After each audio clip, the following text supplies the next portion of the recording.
میں نے قرآن مقدس سورۃ الانفال 9واں پارہ کی آیہ کریمہ کی تلاوت کی ہے۔ اللہ رب العزت ارشاد فرماتا ہے وَاتَّقُوا فِتْنَةً لَا تُصِيبَنَّ الَّذِينَ ظَلَمُوا مِنكُمْ خَاصَّةً، فرمایا اور ڈرو اس فتنہ سے کہ جو تم میں سے کسی خاص ظلم کرنے والوں کو نہیں پہنچے گا، بلکہ جب آئے گا تو اس فتنے کے شکار ظالم و مظلوم دونوں ہوں گے۔ سوال پیدا ہوا کہ اس آیت کریمہ میں فتنہ سے کیا مراد ہے؟ تو میں آپ کو بتا دوں کہ قرآن کریم میں بے شمار مقامات پر لفظ فتنہ استعمال ہوا ہے، جیسے فار ایگزامپل الفتنۃ اشد من القتل، اسی طرح انما اموالکم و اولادکم فتنہ، اور ابھی جو میں نے آیت پڑھی ہے واتقوا فتنہ، اور ایسی بے شمار قرآن کریم کا مطالعہ کریں تو بے شمار آیتیں ایسی ہیں کہ جن میں فتنے کا لفظ استعمال ہوا ہے۔ اب سوال پیدا ہوتا ہے کہ آخر جہاں فتنے کا لفظ استعمال ہوا ہے کیا ہر جگہ فتنے کا ایک ہی معنی ہے یا الگ الگ معنی ہے؟ تو میں آپ کو بتا دوں کہ فتنے کے کئی معنی ہیں۔ فتنے کا ایک معنی عذاب ہے، فتنے کا ایک معنی فساد ہے،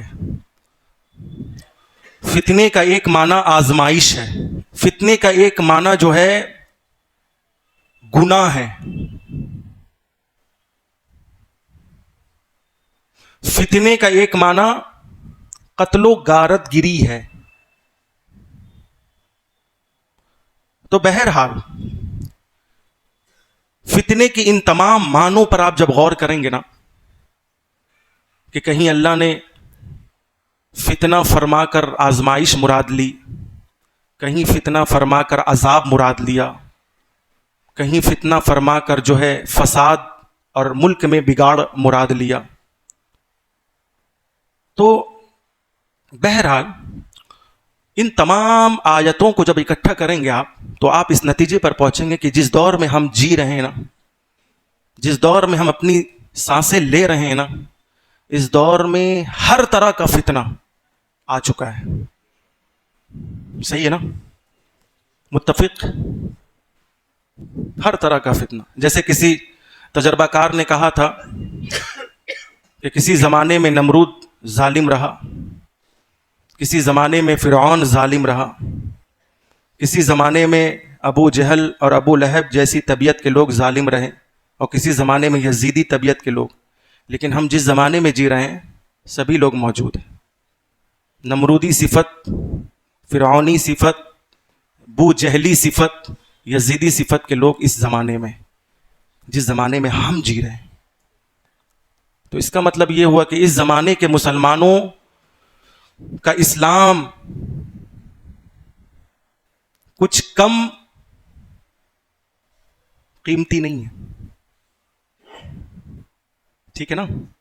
اپنے آپ کو کمزور مسلمان تسلیم نہ کریں، آپ بہت مضبوط مسلمان ہیں۔ ہاں، آپ کا ایمان کمال کو پہنچا ہے، اس لیے اس زمانے کے مسلمان اور اس زمانے کے مومن ہر طرح کے فتنے سے نبرد آزما ہے، ہر طرح کے فتنے سے۔ اور سنیں، میں بخاری شریف کی حدیث پیش کر رہا ہوں، بلکہ حدیث میں ایک چیپٹر ہے کتاب الفتن کے نام سے، اہل علم جانتے ہیں، جو لوگ حدیث اور قرآن کا مطالعہ رکھتے ہیں وہ جانتے ہیں کہ حدیث میں باضابطہ جیسے نکاح کا ایک چیپٹر ہوتا ہے تو کتاب النکاح کے حوالے سے ایک مکمل ٹاپک ہے، ایک جو ہے موضوع ہے، کتاب الطلاق کے حوالے سے ایک چیپٹر ہے نا، کتاب النساء کے حوالے سے ایک چیپٹر ہے نا، کتاب الصلاۃ نماز کے حوالے سے ایک چیپٹر ہے، کتاب الصوم یعنی روزہ کے حوالے سے ایک چیپٹر ہے، کتاب الزکوٰۃ زکوٰۃ کے حوالے سے ایک چیپٹر۔ ویسے ہی باضابطہ حدیث میں ایک چیپٹر ہے کتاب الفتن کے نام سے۔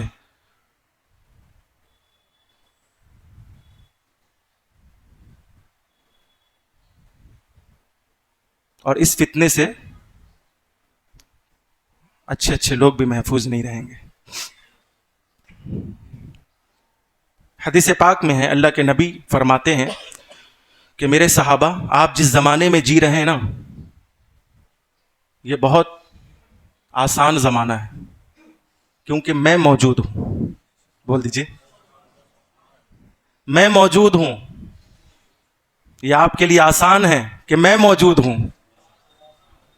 آپ کی رہبری کے لیے بولیے میں موجود ہوں، آپ کی رہنمائی کے لیے میں موجود ہوں. تو یہ آپ کے لیے آسان ہے. میں دعا کرتا ہوں تو فرشتے نازل ہوتے ہیں. لیکن ایک زمانہ آئے گا، دیکھیے اپنے آپ کو چھوٹا نہ سمجھے، آپ بہت مضبوط مسلمان ہیں. بس آپ کو تیاری کرنی ہے اور آپ کو تیار رہنا ہے. بس میں آپ کی حوصلہ افزائی کی بات کر رہا ہوں کہ میرے آقا فرماتے ہیں، ایک حدیث میں ہے، توبا لمن رآنی وآمن بی وتوبا 7 مرات لمن لم یرنی وآمن بی. فرمایا کہ مبارک ہو اسے جو مجھے دیکھے اور ایمان لائے. مبارک ہو اسے جو مجھے دیکھے ایمان لائے، اور مبارک ہو اسے جس نے مجھے دیکھا نہیں. مبارک ہو اسے جو دیکھے اور ایمان لائے. یعنی ابو بکر نے دیکھا اور ایمان لایا، عمر نے دیکھا اور عثمان نے دیکھا، علی نے دیکھا، طلحہ نے دیکھا، صحابہ نے دیکھا، اولون نے دیکھا، ایمان لائے. تو یہ مبارک بادی میرے آقا فرماتے کہ اسے تو مبارک ہو، ٹھیک ہے. لیکن جنہوں نے دیکھا نہیں اور جنہوں نے میرا زمانہ پایا نہیں، وہ جب آئیں گے نا تو ان کے لیے ایک بار مبارک باد نہیں ہے، بلکہ حدیث کے الفاظ ہیں 7 مرات، 7 مرات، 7 مرتبہ مبارک باد ہے. سبحان اللہ، 7 مرتبہ مبارک باد ہے آج کے مسلمانوں کو، آج کے مومنوں کو، آج کے عاشقوں کو، آج کے سنیوں کو. کتنی بار مبارک باد ہے بولیے؟ 7 مرتبہ. اور میرے جب صحابہ نے عرض کیا یا رسول اللہ، کیوں ان کا ایمان ہم سے زیادہ کامل ہوگا؟ تو حضور نے فرمایا کہ ایمان تو تمہارا ہی کامل ہے، مگر ان کی آزمائش بڑی سخت ہوگی. اب آپ دیکھ لیجئے، کیا آپ آزمائش میں نہیں ہیں؟ کیا آپ امتحان میں نہیں ہیں؟ کیا آپ کے ایمان کو آزمایا نہیں جا رہا ہے؟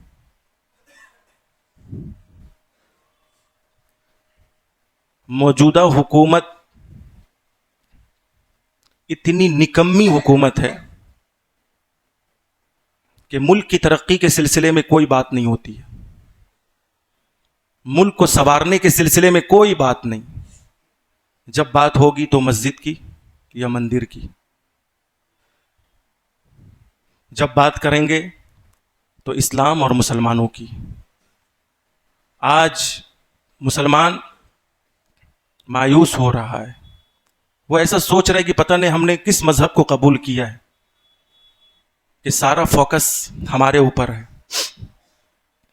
سارے ظلم و بربریت کے شکار ہم ہو رہے ہیں. مسلمانوں، یہی بات صحابہ نے اپنے اوپر محسوس کی تھی جب جنگ بدر، جنگ احد، جنگ حنین، جنگ جو ہے تمام جنگیں، جب اسلام کی حمایت میں اور اسلام کے خلاف بولنے والوں کے خلاف جب یہ جنگیں ہوئی تھی تو صحابہ کو ایسا لگتا تھا کہ شاید ہمارے لیے مدد نہیں ہے، کیونکہ کافر کھا رہے ہیں، کافر مستی میں ہیں، کافر جو ہے دنیا کی تمام آرائشیں اور نعمتوں سے سرفراز ہیں. تو صحابہ نے بھی محسوس کیا کہ شاید مدد ہمارے لیے نہیں ہے، نصرت ہمارے لیے نہیں ہے، کامیابی ہمارے لیے نہیں ہے، فتح ہمارے لیے نہیں ہے. یہ ابھی سوچ ہی رہے تھے کہ جبرائیل امین آ گئے اور ایک آیت لے کر آئے، جو آیت 20واں پارہ سورہ عنکبوت میں ہے کہ جبرائیل آئے اور کہا الف لام میم احسب الناس ان یترکوا ان یقولوا آمنا وہم لا یفتنون، کہ میرے نبی کیا یہ آپ کے صحابہ گمان کرتے ہیں کہ ان کے صرف آمنا کہنے پر، توجہ دیجیے گا، کہ ان کے صرف آمنا کہنے پر یہ ایسے ہی چھوڑ دیے جائیں گے اور آزمائے نہیں جائیں گے؟ کیا یہ گمان کرتے ہیں؟ نہیں، ان سے پہلے مسلمانوں کو آزمایا گیا ہے،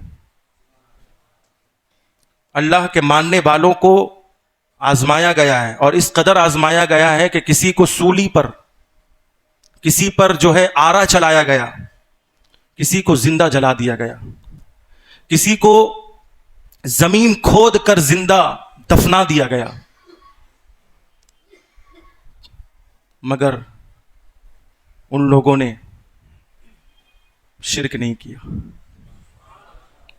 اللہ کی ذات میں مارے گئے، کاٹے گئے، جلائے گئے، ظلم ہوا، مگر پھر بھی زبان پر لا الہ الا اللہ، لا الہ الا اللہ، لا الہ الا اللہ، لا الہ الا اللہ نہیں ہے۔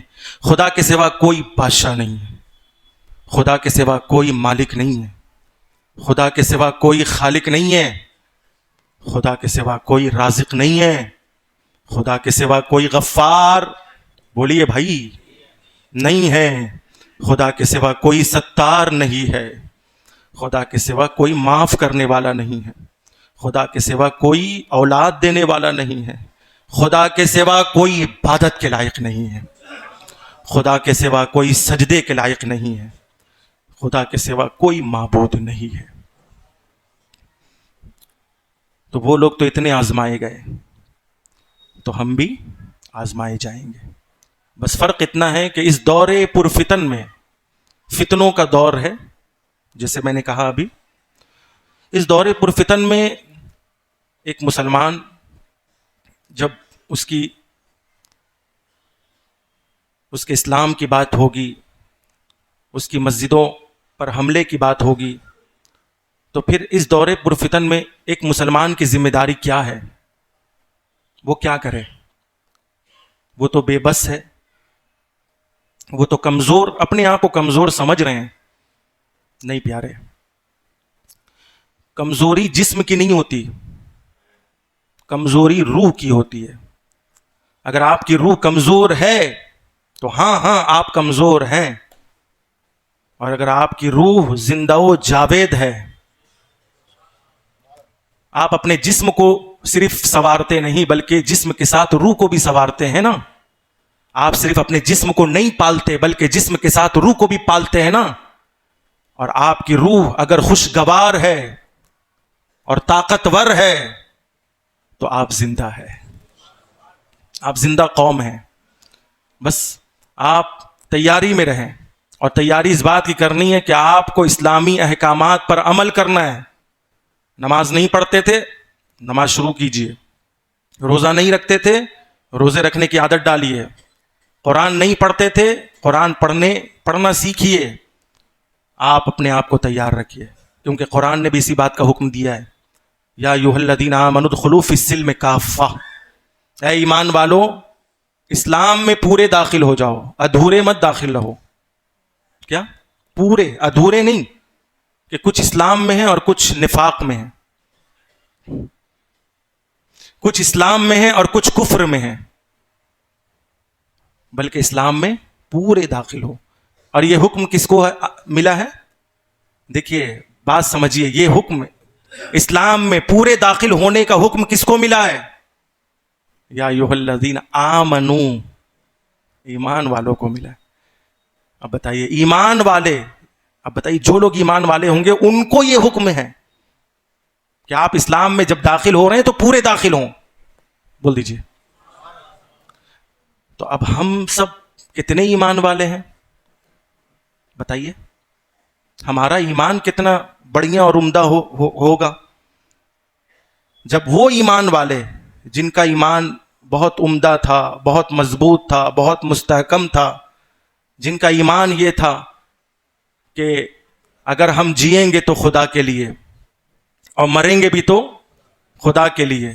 جن کا ایمان یہ تھا کہ میری نماز خدا کے لیے، جن کا ایمان یہ تھا کہ میری بندگی خدا کے لیے، جن کا ایمان یہ تھا کہ میرا حسن سلوک خدا کے لیے، جن کا ایمان اتنا کامل، اتنا مستحکم تھا، ان سے کہا گیا، ان سے ایمان والو پورے طور پہ اسلام میں داخل ہو جاؤ. تو پھر ہم سے کیا کہا جائے گا؟ بولیے. ہم تو ذرا سی بات میں اپنے ایمان تک کا سودا کر دیتے ہیں. ہم تو ذرا سی لالچ میں اپنے عقیدے کو بیچ دیتے ہیں.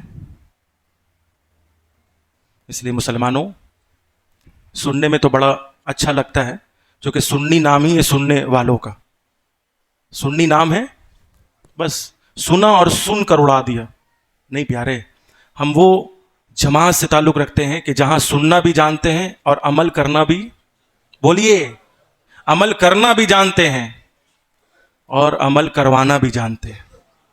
اس لیے ان تمام باتوں پر سختی سے عمل کریں. میرے آقا، میں کہہ رہا تھا کہ صحابہ کے درمیان جیسے وہ اپنی نگاہیں بلند رکھتے ہوں اور ان کی نظریں کچھ پڑھ رہی ہوں، تو صحابہ نے عرض کیا، یا رسول اللہ آپ کیا پڑھ رہے ہیں، کیا دیکھ رہے ہیں؟ تو کہا کہ تمہارے بعد والے مسلمانوں کے حالات میں دیکھ رہا ہوں. بتائیے، مجھے افسوس ہے ایسے لوگوں پر جو لوگ کہتے ہیں کہ نبی کو پیٹھ پیچھے کی خبر نہیں. میرے آقا آج کے دور کے مسلمانوں کے حالات دیکھ رہے ہیں اور باضابطہ پیشن گوئیاں فرما رہے ہیں. یہ کتاب الفتن جو ہے نا، جو لوگ نبی کے علم غیب کے منکر ہیں اور جو لوگ یہ عقیدہ رکھتے ہیں کہ نبی کو پیٹھ پیچھے کی بھی خبر نہیں تھی، میں ان سے گزارش کروں گا کہ آپ کتاب الفتن تو پڑھیں، کہ آج کے دور کے جو فتنے ہیں سیم ٹو سیم، آج کے دور کے جو فتنے ہیں نا، جو ہم سوشل میڈیا پر دیکھ رہے ہیں. کہاں دیکھ رہے ہیں؟ ہاں، آج کے دور کے جو فتنے ہیں، کبھی ہم فیس بک پر دیکھ رہے ہیں، کبھی جو ہے واٹس ایپ پر دیکھ رہے ہیں، کبھی انسٹاگرام پر دیکھ رہے ہیں. گھر بیٹھے آج کے دور کے جو فتنے ہو رہے ہیں، کتنا سخت فتنہ ہے بتائیں. ایمان پر جمے رہنا ایمان والوں کے لیے بہت مشکل کام ہے. ایسے فتنے کو میرے آقا 1450 سال پہلے مسجد نبوی میں صحابہ کے درمیان دیکھ رہے تھے اور فرما رہے تھے کہ وہ مسلمان، ان کا اسلام، ان کا ایمان کتنا عظیم ہوگا کہ جو فتنوں کی بارشوں میں پل رہے ہوں گے، کہ جہاں جائیں گے وہاں فتنہ ہوگا. نہ مسجد فتنوں سے محفوظ رہے گی، نہ بازار، بولیے، فتنوں سے محفوظ رہے گا، نہ گھر فتنوں سے محفوظ رہے گا، نہ باہر فتنوں سے محفوظ رہے گا، نہ دل، نہ زبان، نہ روح. اتنے فتنے ہوں گے، فتنوں کی بارش ہوں گی. اور اچھے خاصے لوگ بچتے بچاتے، دیکھیے اچھے خاصے لوگ جو اچھے قسم کے لوگ ہیں وہ بچتے بچاتے چلیں گے، مگر پھر بھی وہاں فتنہ پہنچ جائے گا. اور اسی کو قرآن کہتا ہے، وَاتَّقُوا فِتْنَةً لَا تُصِيبَنَّ الَّذِينَ ظَلَمُوا مِنْكُمْ خَاصَّةً، اور ڈرو اس فتنے سے جو تم میں سے سب کو پہنچ کر رہے گا. اس لیے آئیے ہم سب زیادہ سے زیادہ اس فتنے سے بچنے کے لیے اور اس قدر ایسے فتنوں سے بچنے کے لیے زیادہ سے زیادہ ہم اللہ کا ذکر کریں، رسول اللہ کا ذکر کریں، زیادہ سے زیادہ استغفار کی کثرت رکھیں اور کوشش کریں اپنے عمل سے، صرف زبان سے نہیں. آج دیکھنے میں لوگ بہت بھولے معلوم ہوتے ہیں اور واقعی کسی تجربہ کار نے صحیح کہا، جو دکھتے ہیں وہ ہوتے نہیں ہیں، اور جو ہوتے ہیں وہ سید صاحب کے سامنے تو ماشاءاللہ، مولانا صاحب کے سامنے تو الحمدللہ، اور پیر صاحب کے سامنے تو ثم الحمدللہ، اور وائف کے سامنے، ماں کے سامنے، بولیے حقیقت ہے نا. اللہ کے واسطے تم میں سب سے اچھا، سب سے بہتر، سب سے بڑھیا وہی ہے جو اپنی بیوی کے نظر میں بڑھیا ہے. ارے بولیے حدیث ہے بھائی، خیرکم خیرکم لأہلکم، یہ حدیث ہے کہ تم میں سب سے اچھا انسان وہ ہے جو اپنی بیوی کی نظر میں اچھا ہے. بولیے. اس کی وجہ یہ ہے کہ ماں کی نظر میں تو بیٹا اچھا ہوتا ہی ہے. دیکھیے صرف حدیث پڑھیے مت اور سنیے مت، میں باریکی بتا رہا ہوں، نقطہ پوائنٹ. ماں کی نظر میں تو بچے کا عیب بھی ہنر لگتا ہے. نہیں میرا بیٹا ایسا نہیں کیا ہوگا، نہیں میرا بیٹا ایسا نہیں کیا ہوگا، میرا بیٹا چوری کرے گا. ہاں دیکھیے ماں کی نظر میں بیٹے کا عیب بھی بولیے کیا لگتا ہے؟ ہنر لگتا ہے، ہنر. لیکن اصل تو یہ ہے کہ آپ بیوی کی نظر میں کتنے اچھے ہیں. بول دیجئے. اس لیے پیارے سید صاحب، مولانا صاحب، امام صاحب، پیر صاحب کی نظر میں مت اچھا بنیے. سید صاحب کچھ نہیں بولیں گے آپ کو، لیکن بیوی کی نظر میں اچھا بنیے، بچوں کی نظر میں اچھا بنیے. ماں کا بھی احترام ہے، بیوی کا بھی احترام ہے. آپ ماں کو راضی کرنے کے لیے بیوی کو ناراض کریں گے اور بیوی کو راضی کرنے کے لیے ماں کو ناراض کریں گے. یہ اسلام نہیں ہے، یہ شریعت نہیں ہے، یہ حقیقت نہیں ہے. اس لیے پیارے اللہ کے واسطے آپ کے ماتحت سب سے کمزور انسان جو آپ کے ماتحت ہے وہ آپ کی بولیے بیوی ہے، بیوی. اس لیے اللہ کے واسطے انہیں ناراض نہ کریں. قرآن پاک نے اس کا حکم دیا ہے. دیکھیے جو لوگ شادی شدہ ہے وہ بڑے مسکرا رہے ہیں. ہاں قرآن پاک نے اس کا حکم دیا وعاشروہن بالمعروف، کہ اپنی بیویوں کے ساتھ اچھا سلوک کرو. اگر ان میں کوئی عیب بھی ہو نا، اللہ اس عیب کو ہنر میں بدلنے پر قادر ہے. اس لیے میرے بھائیوں آئے ہم استغفار کریں، پچھلے گناہوں سے معافی مانگے، صدق دل سے پڑھے استغفر اللہ ربی من کل ذنب اذنبتہ واتوب الیہ لا الہ الا اللہ محمد الرسول اللہ صلی اللہ